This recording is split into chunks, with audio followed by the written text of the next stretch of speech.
আসসালামু আলাইকুম, আমি মোহাম্মদ শফিকুল ইসলাম সোহাগ। আমার 11 বছরের সফল ফ্রিল্যান্সিং ক্যারিয়ারকে সাথে নিয়ে RAMIT-তে আছি গ্রাফিক ডিজাইন ট্রেনার হিসেবে।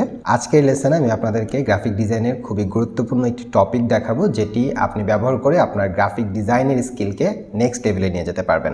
সো চলুন শুরু করা যাক।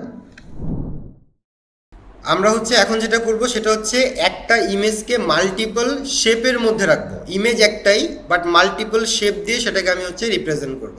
সেটা করার জন্য প্রথমে আমরা কি করতেছি, আমরা এখানে একটা শেপ নিয়ে নিচ্ছি। আমরা একটা শেপ নিলাম এবং অ্যাকুরেট রেশিও অনুযায়ী যদি নিতে চাই তাহলে শিফট ধরতে হবে। দেন আমরা যদি এটার কোনো একটা কর্নারের রেডিয়াস বাড়াতে চাই তাহলে অল্টার ধরে আমি এটার রেডিয়াসটাকে বাড়ায় দিতে পারি। ওকে, এবং আমি যদি এটাকে একটু রোটেট করতে চাই সেটাও রোটেট করতে পারি। এবং অ্যাকুরেট রোটেট করতে হলে শিফট ধরতে হয়। শিফট ধরলে 45 ডিগ্রি অ্যাঙ্গেলে রোটেট হয়, একদম মাপজোগটা ঠিক থাকবে। সো আমরা 45 ডিগ্রি অ্যাঙ্গেলে একটু রোটেট করলাম।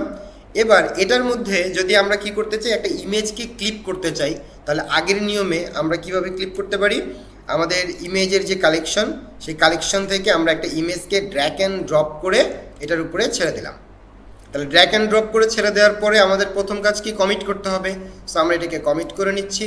কমিট করার পরে আমাদের ইমেজের যে লেয়ার আছে এই লেয়ারের উপরে মাউসের রাইট ক্লিক করলেই ক্রিয়েট ক্লিপিং মাস্ক অপশন আসবে, এবং এটা আমরা ক্লিক করলেই আমাদের ইমেজটা শেপের মধ্যে চলে আসবে।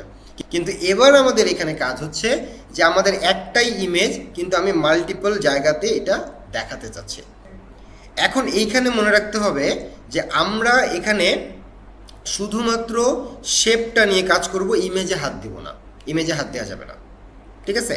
এখন আমি যদি ধরেন যে এই যে শেপটাকে সিলেক্ট করি, সিলেক্ট করার পরে যদি আমি এটাকে জাস্ট মুভ টুলে থাকা অবস্থায় কিবোর্ডের রাইট অ্যারো দিয়ে এটাকে ড্র্যাগ করি, দেখেন আমি এটাকে রাইট অ্যারো দিয়ে ড্র্যাগ করতেছি, এবং এটাকে আমি বিভিন্ন পজিশনে সেট করতে পারি। এই যে বিভিন্ন পজিশনে আমি এটাকে সেট করতে পারি।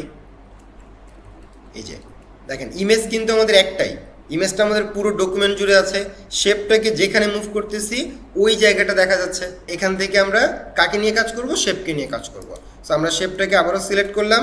এখন এটাকে যদি আমি উপরের দিকে নিয়ে যাই, এটাকে আমরা যদি উপরের দিকে নিয়ে যাই তাহলে দেখেন উপরের যে জায়গা, উপরের যতটুকু শেপ ইমেজটা আছে সেই জায়গাটাই কিন্তু আমাদের ভিজিবল হচ্ছে।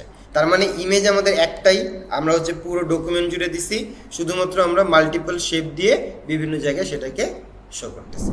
আজকের সেশন থেকে আপনি শিখলেন কিভাবে আমরা মাল্টিপল শেপের মধ্যে একটি ইমেজকে ক্লিপ করে আকর্ষণীয় ডিজাইন তৈরি করতে পারি। আমরা আমাদের ডিজাইনের বিভিন্ন ক্যাটাগরিতে এই ধরনের ডিজাইন ব্যবহার করি, যেমন সোশ্যাল মিডিয়া পোস্ট কিংবা সোশ্যাল মিডিয়া কভার ডিজাইনে আমরা এই ধরনের শেপ ব্যবহার করে থাকি। আপনারা যারা গ্রাফিক ডিজাইনে আগ্রহী এবং গ্রাফিক ডিজাইন নিয়ে ইন্টারন্যাশনাল মার্কেট প্লেসে ক্লায়েন্ট সার্ভিস দিতে চান, তাদের জন্য এই লেসনটি খুবই গুরুত্বপূর্ণ ছিল। আপনাদের সকলকে আমাদের গ্রাফিক ডিজাইন প্রফেশনাল কোর্সে আমন্ত্রণ জানাচ্ছি। এখনই ভর্তি হয়ে নিজেকে সফল এবং দক্ষ ডিজাইনার হিসেবে তৈরি করার যাত্রা শুরু করুন। শুরু হোক আপনার সৃজনশীল যাত্রা।